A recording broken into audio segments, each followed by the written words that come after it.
lot of artificial intelligence is developed in idealized environments. Games like Atari and Go, computer simulations that don't encounter the hurdles of a real world with all its unpredictability. For that reason, some of the hardest and perhaps also most promising work in deep learning lies in the realm of robotics, because it's only here that the complexities of the real world cannot be escaped. Today's guest has been pioneering exactly that. He was the first to train a deep neural network that allowed a real robot to acquire a vision-based control system. This was the PR2 robot at Berkeley, learning to manipulate objects. From there, he started scaling up robot learning at Google, and he has continued to lead the way in robot learning and in AI more generally. I am, of course, talking about my great friend, collaborator, Berkeley colleague, and robot learning pioneer, Professor Sergey Levine. Sergey, so great to have you here with us. Welcome to the show. Thank you, Peter, and thank you for the perhaps overly generous introduction, but I appreciate you having me here. I think it's hard to be overly generous with everything you've accomplished and you're continuing to do. Now, before we dive into the things you're working on today, I'd like to take a step back to your PhD days, because at some point you were a PhD student, right? And you're doing your PhD at Stanford, and as I understand it, you're doing your PhD, and right in the middle of your PhD, the ImageNet moment / AlexNet moment happened, where deep neural nets are proven to be the clear best approach to computer vision, and promising for everything else from there, as a lot of people were thinking, of course. And I'm curious, how did it affect your PhD work? Yeah, so I think if I'm being truthful about it, I don't think I was actually sufficiently plugged into the machine learning community to actually be too aware of that. I mean, I heard about the paper and all that, and I saw Alex Krizhevsky's talk, but I think I actually was much more aware of all that stuff when I took Andrew Ng's course. He taught a graduate seminar course basically on deep learning. I think this was in 2011. And I got really interested in that stuff because up until then I had been working on nonlinear function approximation for character animation, but nonlinear function approximation using Gaussian processes.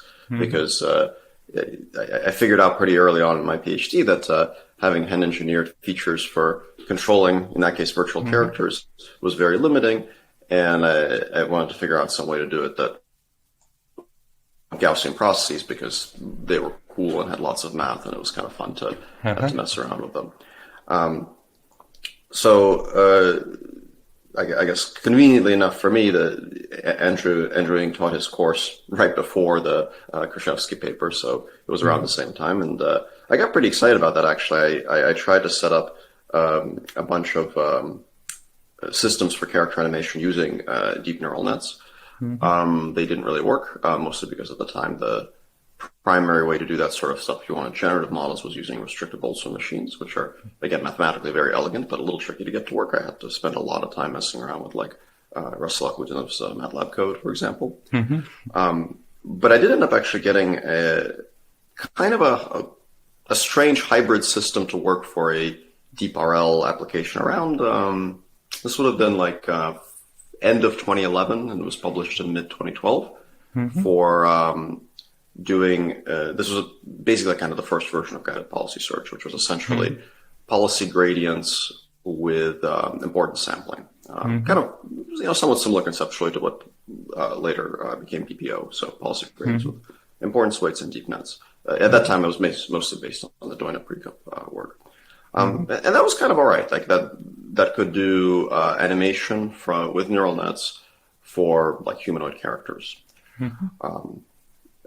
But yeah, I think if I'm being truthful about it, the inspiration for me for that didn't really come from the Krizhevsky paper. It came from Andrew Ng teaching a course where he talked about now he finally thought that we would get truly powerful AI systems in his lifetime. And I was like, well, okay, if this guy thinks that there's some kind of phase change happening, then I should probably pay attention to it.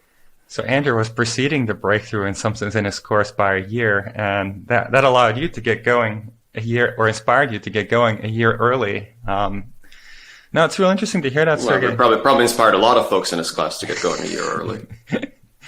Yeah. That's really interesting to hear that. In season 1 of the podcast, we've talked a lot about deep learning playing such a big role in AI, but mostly in the context of supervised learning. And what you're describing here, of course, is not exactly supervised learning anymore. It's deep learning for decision making, for essentially reinforcement learning. Can you maybe explain the difference between the two and why reinforcement learning can maybe be an additional interesting thing to learn about in addition to supervised learning? Yeah, and I think there's like a number of different ways of phrasing it. So maybe I'll try a slightly different one just to kind of give your audience a less standard perspective. So if we think about a lot of the really exciting things that we've seen from large, powerful neural net models, like GPT-3 or things like that, these models seemingly make inferences about how the world works. You can ask them like, okay, if I drink a cup of tea, what will happen? If I drink a cup of poison, what will happen? And then they'll kind of make a guess as to the causal structure. But ultimately, what they're trained to do is they're trained to do prediction. And computer vision system is trained to do prediction about, let's say, image labels. A language model is trained to make predictions that are more sophisticated about what will be said next, but it's still fundamentally a prediction problem. Reinforcement learning is a mechanism that we can use to train models to maximize utility. And there's actually a big difference between learning to do prediction and learning to maximize utility.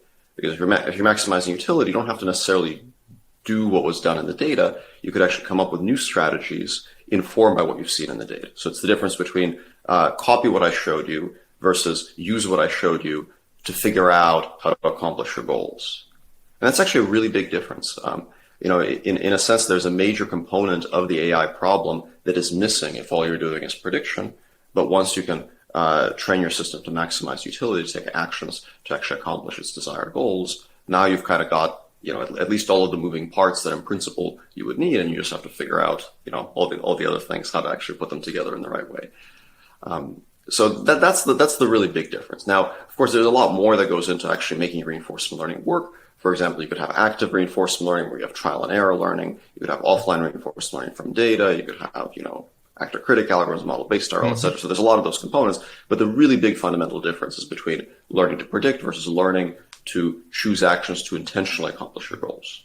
And now, what kind of new applications does that open up? So I think that there's actually a fairly complex answer between what we want those applications to be, what they've actually been, and what they might be in the future. So in terms of the actual applications, in terms of things that actually people use reinforcement learning for in the real world, there's actually a very good chance that anyone listening to this has interacted with reinforcement learning agents, albeit not in a form that they might be familiar with, through things like recommender systems and advertising and so on. So it's actually a really big thing on the web for suggesting content to you or suggesting advertisements. In terms of what I work on, also what you work on, a lot of it revolves around taking these reinforcement learning ideas and actually trying to situate them in the real world. So this is what a lot of us as AI researchers really get excited about is can we make AI systems that learn and interact with reality in a way that's a little bit analogous to how we do it. So that's where robotics comes in. That's where other embodied systems like autonomous vehicles come in.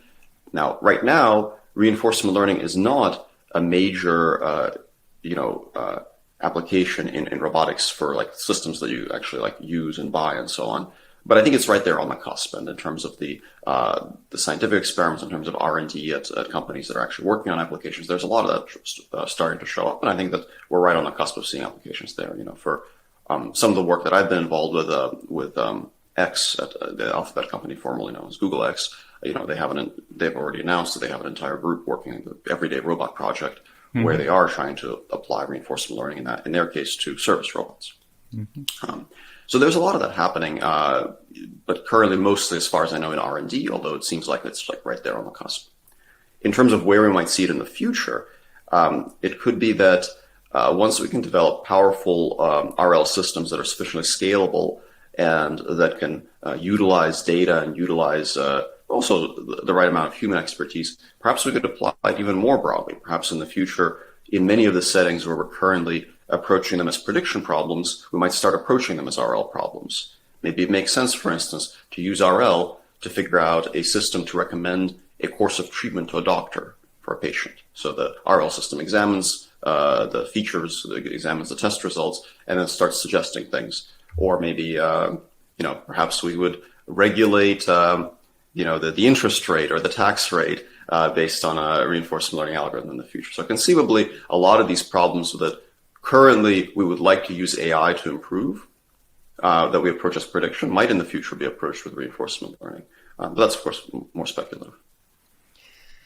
Now, when you were working on your PhD, Sergey, you were working in reinforcement learning in the context of graphics. And then you made a very deliberate decision to expand and possibly even emphasize more robotics than graphics from there. How did you make that decision? I made the deliberate decision to come work in your lab. Until that point, I worked entirely on computer graphics. In fact, you were the one who told me that you wanted less animation and more robotics. So I think I'm going to blame that one on you. But I think the truth is that there's actually something that is much more interesting and perhaps much less limiting about real-world embodied systems than virtual ones, because as AI, this is a somewhat high-level statement, but as AI researchers, we often like to think that the hardest part of the problem is like actually making the computer brain, like how do you get the computer to actually like reason and make decisions like. But there is also the rest of the world, and creating the rest of the world is hard too. And if you're going to study AI systems that are embodied the way that we are in a simulator, then at some point you need to basically create the universe. And we can create okay universes, actually. We've gotten pretty good at it, but we still can't create them with the kind of richness and complexity that the real world has. And, I think at this point where we are in the development of AI, we can make progress in simulation, but at some point we're going to hit a wall. We're going to get to a point where actually making the world rich and complex enough is actually holding us back. It might not be holding us back technologically. It may be more a matter of effort. At some point, it might hold us back technologically. But either way, it seems like there are actually, challenges that people I think sometimes don't appreciate with, the difference between simulated and real environments. There's the kind of the old adage is that if your system is not situated in an environment that demands intelligence, then it will not have intelligence. Like regardless of which algorithm you equip it with, it won't do something smart, creative, or emergent if that is not required in its in the setting that you put it in. So I think for that reason, actually, the real world affords a lot of opportunities for making meaningful progress in AI. A lot of kind of open-ended learning can be done in real world settings. A lot of interactions with human beings become a lot more natural. Studying diversity and variability becomes easier in the real world than in simulation. So if I want to, for example, train my robot to grasp varied objects in simulation, I have to put a lot of effort into content creation. In the real world, I can drive down to Costco and purchase a bunch of junk and then throw it in front of the robot. So I think there's actually a lot to be said for learning in the real world. Now, I think it's a really interesting distinction you're making here, Sergey. You're saying explicitly learning in the real world. In the past, I might have said learning with a real robot, but you've really shifted that conversation from it's not just about the real robot, it's about the real world being so much richer, because a robot in the lab might still be in a pretty boring environment. But once you take the robot into the real world, it's the real world part that matters. And one of the projects that really stands out here that you're working on right now, as I understand, you have a mobile robot that is actually roaming in the real world, collecting data on its own. Is that right? Can you say a bit more about that project? Yeah, for sure. We actually just presented the kind of first phase of that work at Quora last week. This was some work that was led by Charles Sun, Yedrey Orbik, and also Colleen Devon and Glenn Brissett, where we took a really simple, really cheap mobile manipulator. It's basically the local bot developed at Facebook. It's a low-cost ARM on a little Turtlebot base. And our aim was not to see if we could get it to do something particularly complicated, but to see if we could get it to do something that was a little closer to a lifelong learning experiment. So, oftentimes when we run robotic learning experiments in the real world, we're very strapped for time. There's a lot of kind of manual effort that goes into it. So we worry a lot about sample efficiency. And I think when we do that, we end up making some trade-offs that are perhaps not ideal for final performance. So we have an experiment, we say, okay, we can really realistically only do an experiment that's like 4 to 6 hours long because, you just can't have a person in the lab overseeing this for much longer than that. They need to go to the bathroom. They need to eat lunch, you can't have these things go on for forever. So then the problem really becomes like, what kind of thing can you learn in 4 to 6 hours? With this thing, we said, okay, well, what if we just like actually put in the effort and make it as fully autonomous as we possibly can, to remove the need to have a person there at all? And can we just let it loose and see what it can do? And we picked a fairly simple task. We weren't trying to do anything complicated. We really just wanted to see essentially the scaling law. Like the more it runs, does it like keep getting better and better? Because in principle, it really should. So we set it up so that there's essentially a kind of a practicing strategy. So the job of the robot was to basically clean up a room, like kind of putter around, pick up things, put them away. And it had a practicing strategy where if it picked everything up, it would go and deposit it back down and so on. And there was some engineering that went into making sure that it didn't like get stuck in corners and things like that. But once we had done all that, we could basically switch it on as long as the battery held out, it would just keep doing its thing. So then we could just keep running it and running it. And what we saw is that, maybe this is not surprising, but I think it's kind of pretty nice validation, is that the kind of scaling process does hold. Like, you train it for 20 hours and it's kind of okay. It's like kind of on par with like a good scripted strategy for cleaning up the room. But you run it for 40 hours and it actually keeps going. In fact, when we plotted the curve of success rate to hours, it's actually a straight line. So it's not even slowing down. It just keeps going and going and going. And by like 60 hours, its success rate is like in the 90% range or something like that. So and the slope seemingly is still going up. At that point, we had to actually vacate the room where it was practicing, because that was also when the lockdown ended and everyone started moving back in. So we had commandeered a conference room. We had to give it up. So we don't know what happens after 60 hours. But to me, that was actually a pretty nice validation that, if you actually get learning to be autonomous in the real world, the thing actually works. Like, it actually keeps getting better.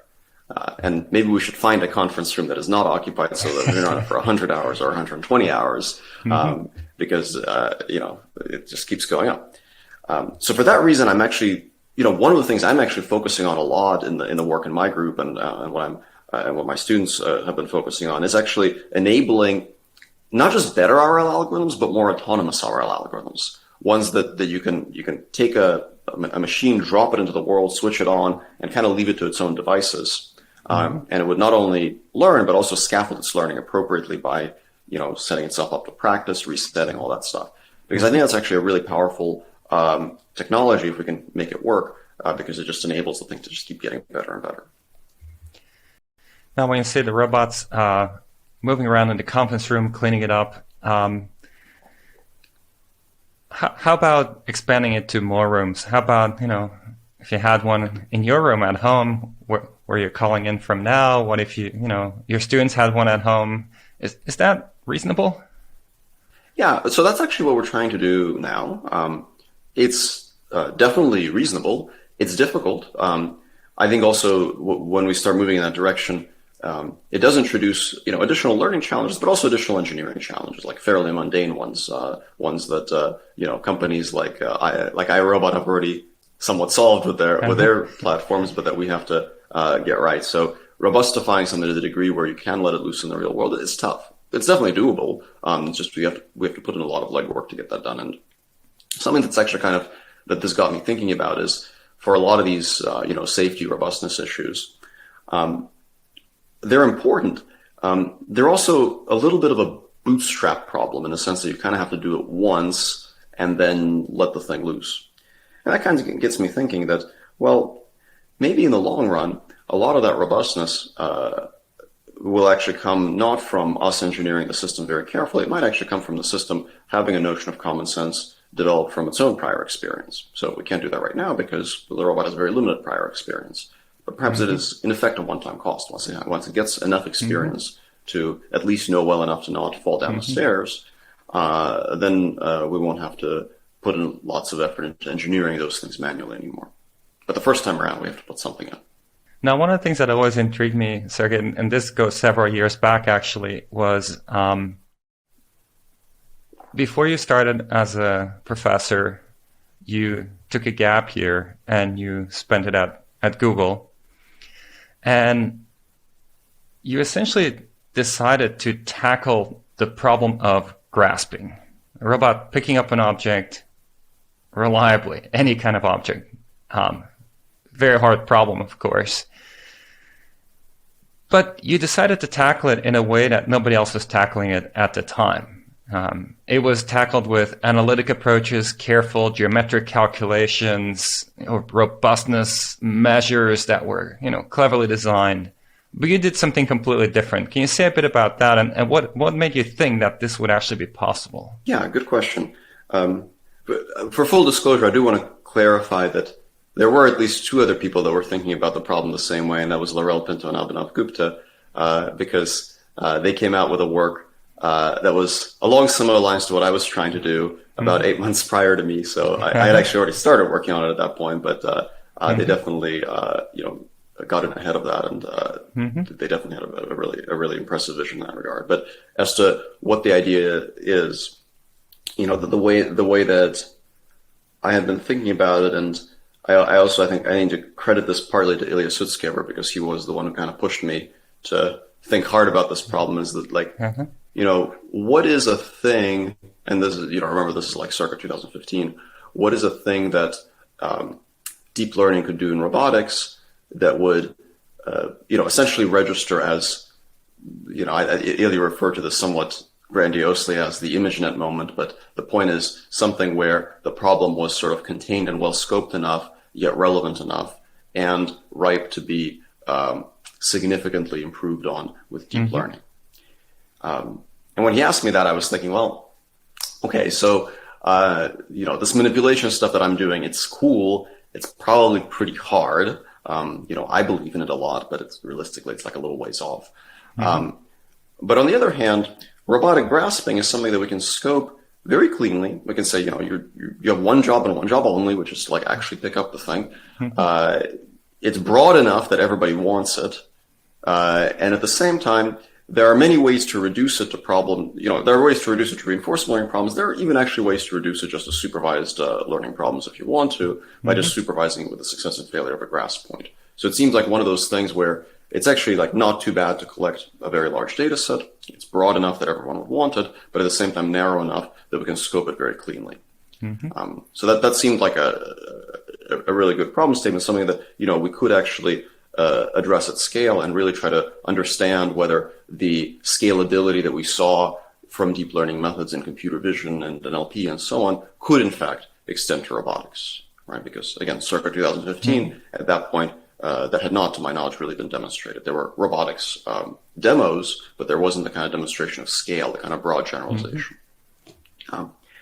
So the major challenge to enable that, there was a technological challenge in coding up the algorithms, but there was also a major data collection challenge.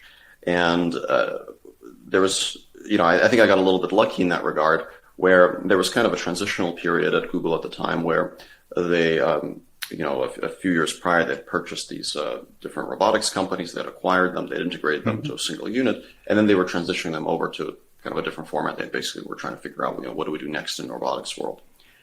And one of the things that happened is that there were, quite a few robotics platforms that they had built as part of some previous efforts that were essentially sitting around unused in a warehouse somewhere in Redwood City.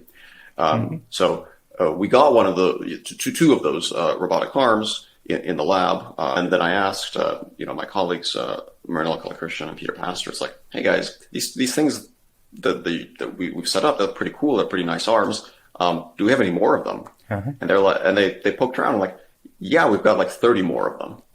and like nobody needs them apparently. So I was like, okay. So you've got just like 30 of these nice robotic arms sitting around. Can we just like grab again a conference room? You'll notice there's a pattern to all these products end when we have to vacate a conference room. Can we grab a big conference room and just set them all up and essentially have like a data generation factory in effect? Because if we can set that up, then it'll be way easier to do this grasping thing. Because we can just like keep running them for days and days and days. And there's like 30 of them. So even if we mess up and we break a couple, like, it seems like nobody needs them, right? So we can just go and do this.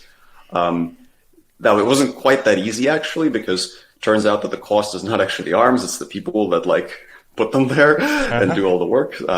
And I couldn't do that all by myself. So, Pieter and Mrinal helped a ton with that, but then we had to get, a lot more support with things like, getting an electrician to come in and wire the thing. So it was a little more of an undertaking. Jeff Dean was very supportive of that. He put in a bit of effort to get the organizational stuff, and Vincent Van Hoek as well, who later became the head of Google Robotics. So we were fortunate enough to get the support from kind of the higher ups, and to just get lucky and essentially have this like big pile of robots drop in our lab. And with that, we were actually able to collect this huge data set. It took us months to do, but in the end, we did get very effective generalization from that.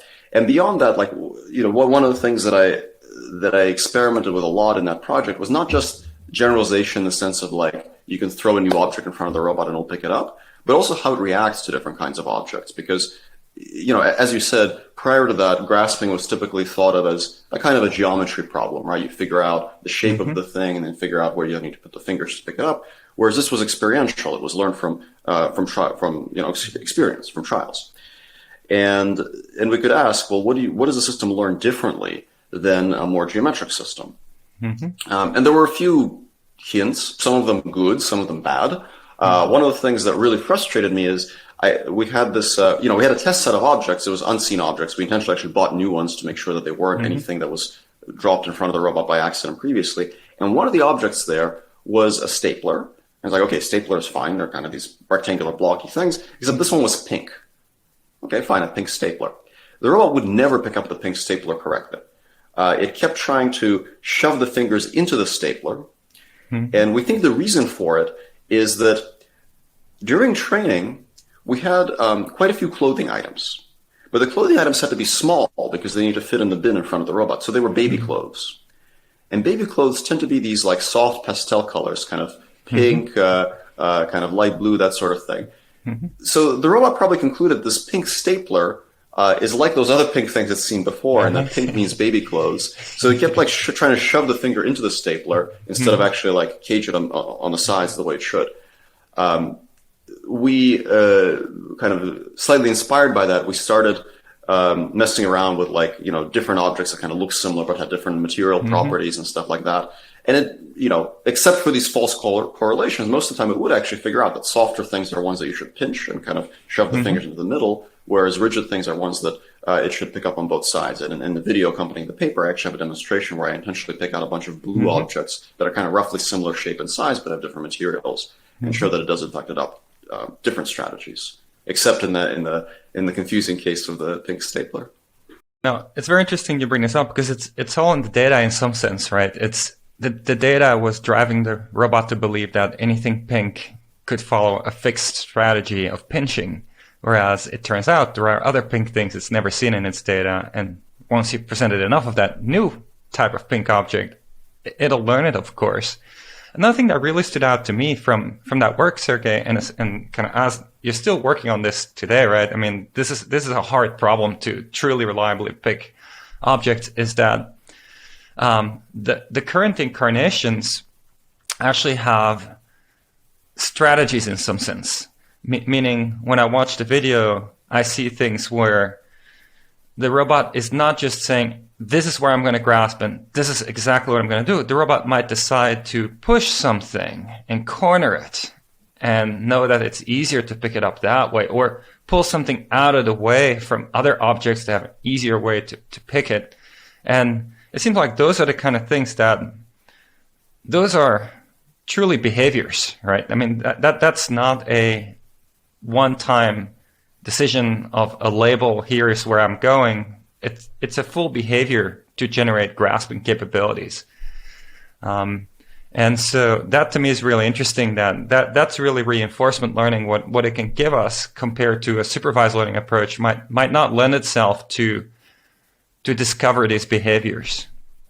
Yeah, that's a very good point. And I think just kind of more broadly as AI researchers, I think this is probably something that holds true not just for me, but for many of us, is that one of the most exciting things is when we see the machine figure out something that we didn't expect.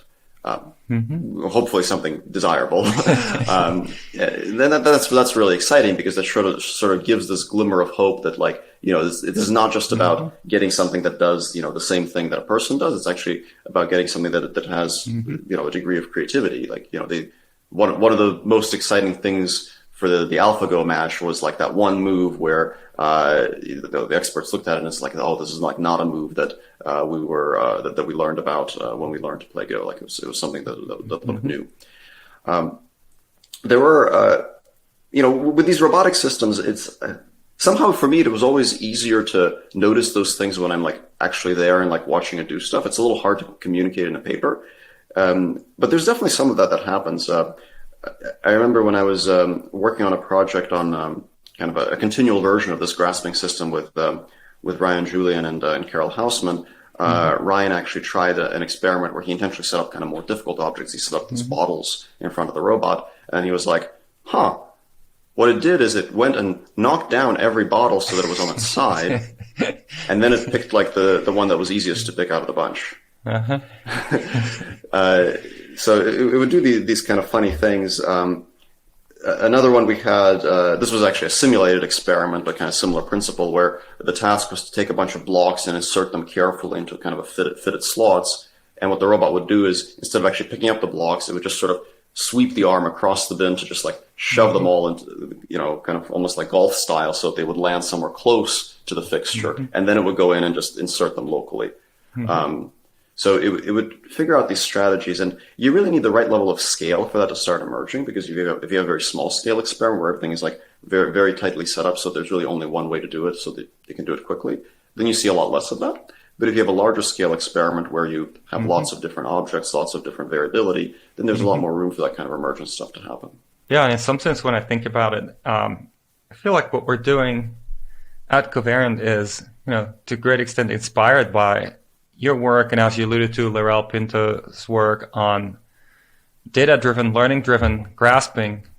But then, in some sense, our conclusion was, if we really want to keep collecting data, more interesting data, one approach is you find more and more spare robots at Google, and you keep growing your data collection setup. Our thinking then, in some sense, was closer to some of the projects you're often pushing today yourself, also in your other research projects, is we got to collect it in the real world, and the only way to scale it up is to make it useful. If we can build something that usefully grasps in the real world, people will want it, people will buy it, and so we can deploy as many robots as we want, because people will actually pay to get these robots, and then they'll keep getting better and better and better, helping out more and more wherever they are. Yeah, I think that's a really good point. And, I do suspect that to some extent robotic learning is one of those technologies where, it won't be the same if it's at a small scale than at a large scale. There's like this significant bootstrap issue, and once that bootstrap issue is overcome, I think the capabilities can be a lot broader. Just from a science standpoint, there are domains where we can study that already. So certainly, if we're talking about mobile robots, there's plenty of driving data around, and studying data-driven methods in that setting is, something that could be done now. But even with manipulation systems, you have to put some work into getting them set up, into getting that bootstrap process in. But it's not that bad. Like it's doable. If you consider how much work we put into like making a transformer run efficiently on a GPU, it's not like the engineering effort is prohibitive. It's kind of in that same ballpark. So I think that's doable. But I think there's also certain scientific questions just on the algorithm side that we worry about a lot less when we're not doing the real data stuff. For example, I mentioned this driving instance. There's lots of driving data. Why isn't everybody doing reinforcement learning for driving? There are some people that are doing it, but it's certainly not what most reinforcement learning researchers are doing. Well, it turns out there's actually major technical challenges that arise when you start thinking about combining reinforcement learning with previously collected data. And it's something that my group has been working on a lot, as well as many others. Sometimes this goes under the name of offline reinforcement learning, but it's really less about it being offline and more about it being able to consume previously collected data. And that's not something that classically reinforcement learning researchers worry very much about, because classically reinforcement learning is approached as an online interactive system. And it can be online and interactive, that's great, but if you can also load it up with large amounts of previous data, maybe, in the case of covariant from all the deployments you guys have, in the case of a car from all the human drivers, and in the case of my robot from all the previous experiments that my students have done. If you can load it up with that, then you can get much more powerful generalization. In a sense, the kind of the self-supervised learning kind of transformation that we're seeing in NLP and vision is based on that principle in supervised learning land. So can we have something like that in RL? And it turns out there's a lot of interesting algorithms challenges there. And for anyone listening to this, if you are a researcher working on RL, it seems like a great topic to tackle right now. We are dropping new interviews every week, so subscribe to The Robot Brains on whichever platform you listen to your podcasts.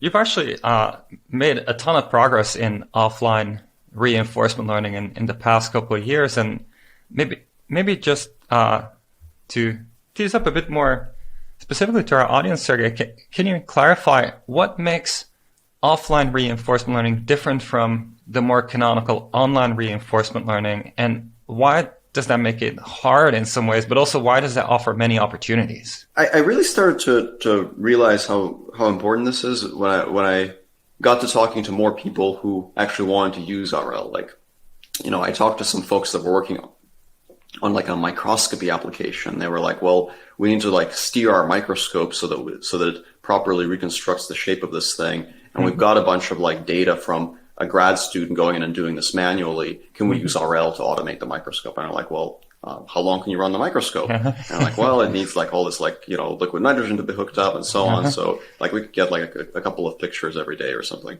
I go, okay, well that's not going to happen.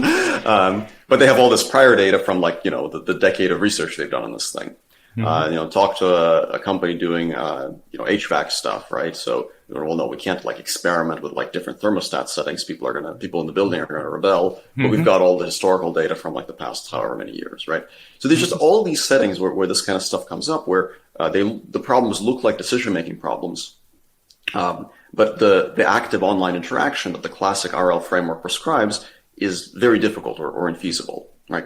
Classically, the way that everyone explains reinforcement learning is that it's like you train a dog. You give it a treat if it does something good, you punish it if it does something bad.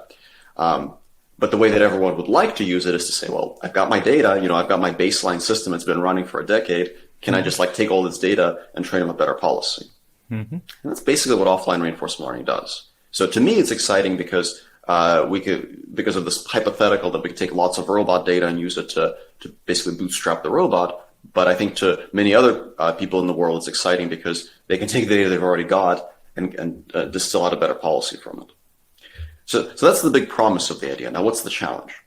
Well, the challenge is that if we think about the active process, the one where it's like you train a dog, if the AI agent has some idea about an action that might be good, but it doesn't know if it's good, what is it going to do? Well, it's going to go and try that action, experience the outcome, and adjust its understanding accordingly.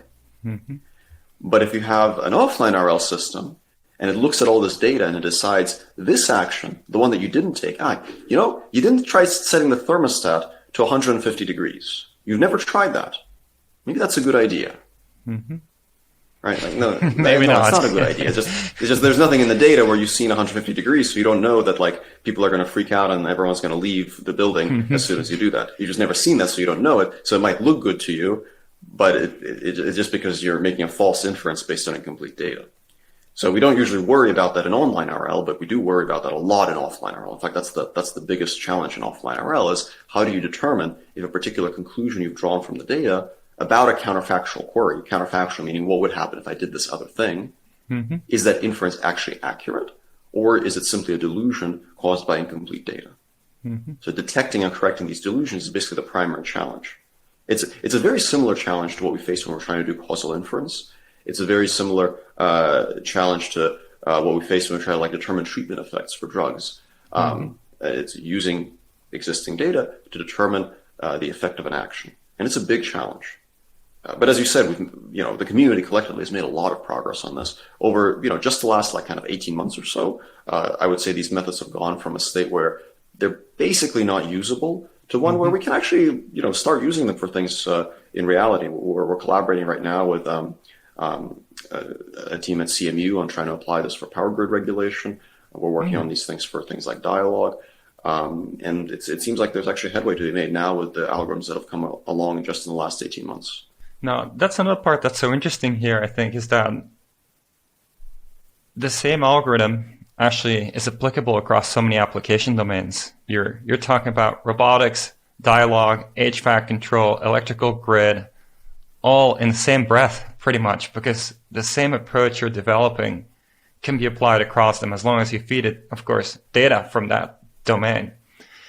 When you think about, when we zoom out a little bit on that front, when you think about applications you're personally excited about, what's on that list?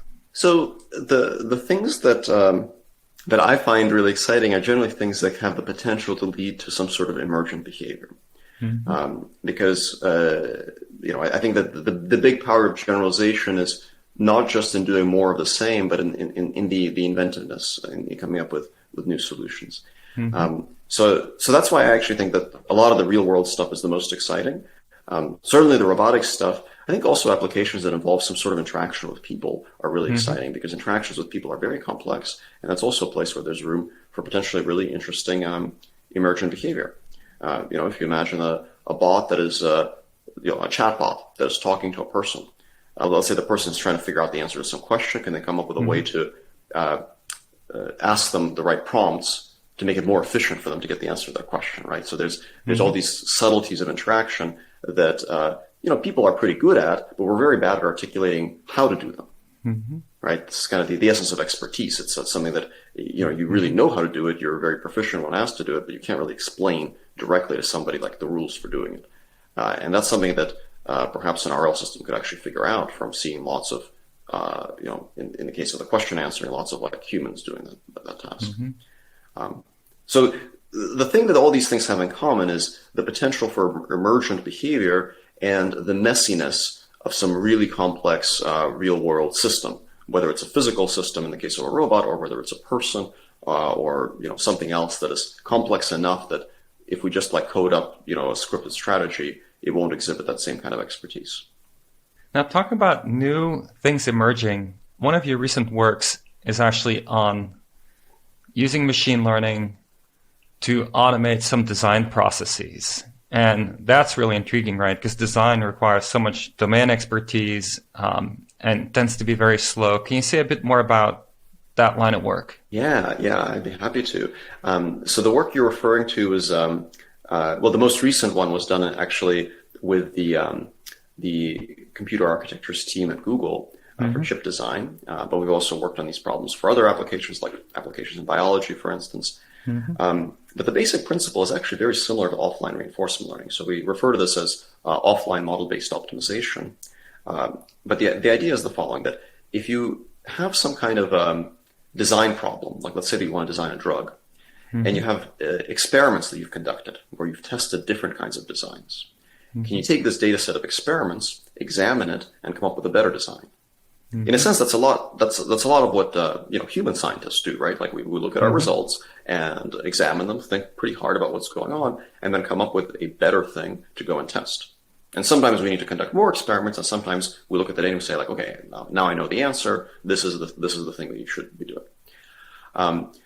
So this problem actually looks a lot like a reinforcement learning problem. If you say that your design is your action, and all these experiments you've conducted, that's your offline data. This is basically a version of an offline reinforcement learning algorithm. It just lacks the temporal structure.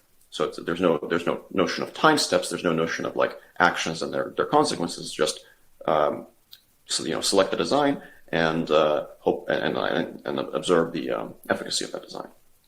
So doing all this from data is hard for all the same reasons that the offline RL problem is hard. You want to make sure that you can figure out that some conclusion you're drawing is actually supported by your data and not just a delusion because you're extrapolating too much.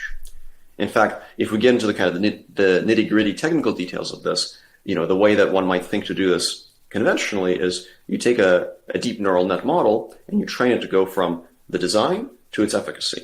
So, some representation of a drug, like with a graph neural net or something, mapping to the efficacy of that drug. And then you would optimize with respect to the input. Mm-hmm. That's a very sensible idea, but it's also exactly the way that we produce adversarial examples. Right? The procedure for producing adversarial examples is identical to this. So naively trying to do this kind of procedure really doesn't work. Like it'll create these things that you can feed into your network that will fool it into thinking it's great, but are actually terrible. So we need to develop better algorithms for that, and that's a lot of what we've been doing. But once we have those algorithms, then we could actually try out a lot of these interesting problems. And the particular one that we were studying in collaboration with the Google Computer Architectures group was to design hardware accelerators. This is a little circular. It's basically a neural net trying to design a chip that will train a neural net faster. Maybe it would be exciting to do in the future is to actually close the loop to then fabricate that chip and use it to design a new chip even faster. But that's not there yet. So there's this kind of transformer model that looks at the chip architecture parameters and predicts its efficacy from data. And the cool thing about that is you can actually condition this model on the kind of workload that you want to run. So if you're trying to train a different kind of neural net, you can condition on something that describes the thing that you want to train, and will actually try to optimize a different accelerator for different kinds of workloads. And one of the things that that we were able to actually do there is show that this model that we train on a variety of different workloads could then be used in zero shot to optimize a design for a new neural net, basically.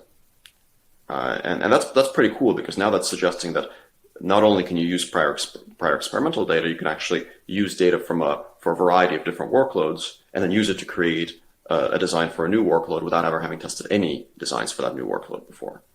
And that seems to work decently well so far. Now, when hearing about a neural net that is designing chips effectively so it can run faster itself, it's hard to not think singularity, right? must have been on your mind at least once as you're working on this. Can you maybe, first say what is this concept of singularity and put it in context of what you're doing here? Okay. So the singularity usually refers to the idea that if you have a self-improving machine, that self-improving machine keeps improving itself, which allows it to improve itself even faster. And then that allows it to improve itself even more, and so on. And it gets the spiral of exponential growth, where before we know it, it has improved itself to a degree that we are incapable of understanding. I think a lot of people find this notion very scary. I feel like this is often kind of going to be the disconnect between if you work on this every day versus otherwise, to me, I'm just sitting here thinking man, if this thing can improve itself and get itself to be faster, my life will be a lot easier. My perspective on this right now is that to kind of take a more serious tone is I think we have a lot more to fear from machines that are not smart enough than machines that are too smart today in 2021. Because AI systems will be used for real-world things. They're already used for real-world things, including in contexts where they can cause real harm, real damage to people, physically and emotionally in other ways. And I think having these systems not be smart enough to figure out how to behave appropriately is a much bigger danger right now than having these systems being too smart.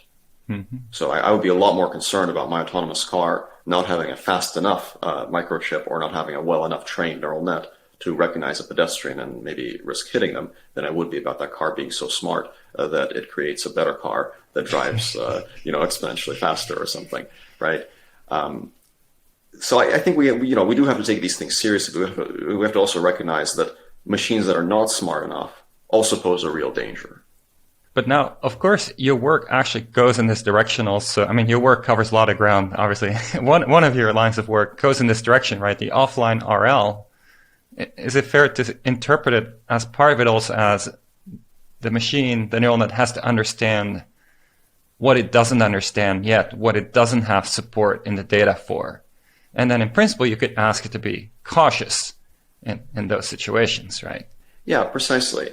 And I think that this goes much deeper even than that, right? So at some level, real world learning and real world deployment of robotic systems hinges in a really critical way on being able to understand essentially your area of competence. So offline RL really like makes that very crisp, because it's like in offline RL, if you mess up that part, you'll just crash and burn. But even in regular RL, it's an issue. It's just an issue that we dodge when we work in very constrained simulation environments or very constrained laboratory environments. In any real world deployment of an RL system, yeah, it'll have to deal with unexpected things happening and has to react to those things in a way that is sensible. Depending on what it's doing, it could react with curiosity. It could react by going and examining that thing a little bit more, or it could react cautiously. But either way, it needs to react in some way that doesn't damage something or break something. So, if you're grasping a robot, probably shouldn't react to like seeing a cat by trying to grasp the cat. Like that's just not a good idea.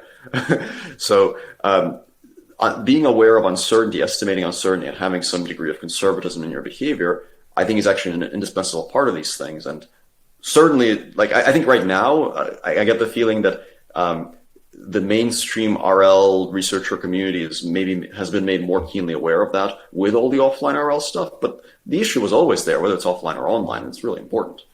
Sergey, I think it's a drastic understatement to say that you are a very productive AI researcher and leader. You get so much done. In just 1 year, you can make so much progress on so many problems. I have some questions about that. First is, what drives you? Because, this must take a substantial amount of your time to do what you're doing. What motivates you here? Well, okay, so I think that for probably for any scientist that spends a lot of time doing science, at some level they have to be driven by just some innate or I guess hard to articulate notion that like this stuff is really cool. So I think if I'm being really honest about it, like it's like this stuff is really cool, and the particular stuff that I think is the most cool is actually the possibility that you get a machine that does something that is smart, capable, but not what you expected. Like those are sort of the really exciting moments. And part of why that kind of thing really drives me is that it just feels like the power in that potentially, the kind of the potential energy in that is enormous. It's like there's sometimes this analogy that you make when research is like you're kind of digging for treasure, right? And you can kind of imagine the cutaway figure where there's like a little guy digging a tunnel and there's some kind of like gemstone on the other side of that tunnel. And I think with AI, the exciting thing is that we don't know if it's like a little gemstone or if it's like an enormous thing the size of a planet. Like, we could be sitting on top of this thing and it's just like its capability is huge. Or it could be smaller. We kind of don't know. And there's something really cool about that. Like, if you build this thing and it really has some kind of emergent capability, and then you can kind of let it loose and it will actually get better and better, that can be enormously powerful. I think in all scientific pursuits, we also do have to be realistic with ourselves to a degree. Like the probability of success is never that high. But there's just something like really exhilarating about this notion that maybe we're really sitting on the mother lode there. It's like if we just dig a few more feet, we'll unlock this enormous capability. I think that's really exciting, and that really is kind of the thing that gets me out of bed for this job every morning. Now, you say powerful, but I hear, as part of powerful, I feel like I hear a certain optimism that it's powerful in a good way. Can you say a bit more about that? Yeah. Well, I think that there's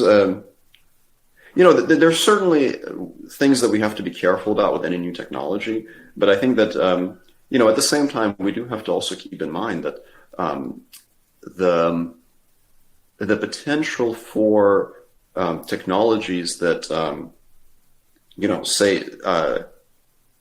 save a degree of human labor, it's not what one might just pejoratively call first world problems. Like you say, like, oh yeah, I want a robot butler because that's cool because then I don't have to do my laundry. But that's not really all it is. Like, there are lots of people that do jobs that are not pleasant, that they don't necessarily want to be doing. And I think that robotics that reduces the reliance on humans in settings that humans really should not be doing, that are better off done by machines, I think that's a positive thing. I think we, we as a society have to handle that in an appropriate way. We have to make sure that, sort of everyone comes out better out of that, not just the people that happen to be in the right place at the right time. But, if we can deal with the social aspect of it, I think that the kind of human quality of life effect of effective AI technologies, both in robotics and elsewhere, I think that effect should be extremely positive. And it's just, this is one of those things where we, just by our nature, I think we tend to be less concerned about kind of how bad the status quo is and more concerned about how bad things might be if they change. Because the status quo is kind of what we're used to. But, I think that the potential improvement in human quality of life kind of across the board from machines that can, do a lot more of these things, both the jobs that people don't necessarily want to do and also accelerating the jobs that people do want to do. I think the effect of that can be enormous, from accelerating scientific progress to just giving the elderly and the disabled better quality of life, in all these areas. It's a huge potential. Now, you think about maybe a high school student today who might be very excited about AI and think of that as a career they might want to pursue. Do you have some pointers maybe of what might be a good way to get going and start learning the right things, get engaged in this? Okay, so there's kind of the obvious stuff. I'm sure that most people listening to this will know that there's kind of resources they can find online for classes and things like that. But something that I would say here that is maybe a little bit less obvious is that for getting started in science, you need the basics. You need to know kind of what people are doing now. But at the same time, you have to remember that to be a successful scientist, you have to do the things that people haven't done yet, which means that in addition to learning about the really hot thing, the cutting edge thing today, the class on the Coursera course on machine learning, the DeepRL course, whatever, you also have to get the right foundations so that you actually have some hope of discovering those things that people haven't done yet. And I think that, in the short term, the people will make good progress by just getting the latest, greatest deep learning, whatever. But in the long term, success will come from really investing into those foundations and getting that right. Now, that's easier said than done because, of course, all of machine learning, statistics, optimization, etc., that's a very broad thing. So you have to kind of find the right materials. Of course, if you're working with a mentor, if you have a research supervisor, part of their job is to help you, is to direct you in finding those things. And it's not easy, but that's a really important part of it. So, generally, a really solid curriculum, certainly a solid college curriculum, will put people on the right path towards that. But it's important kind of not to neglect that and to really remember that that's actually where a lot of the mileage will come from for finding the new things, not just the things that people have already done. Well, that's some wonderful advice. Sergey, this has been absolutely wonderful conversation. Thank you for joining us. Thank you for having me here, Peter.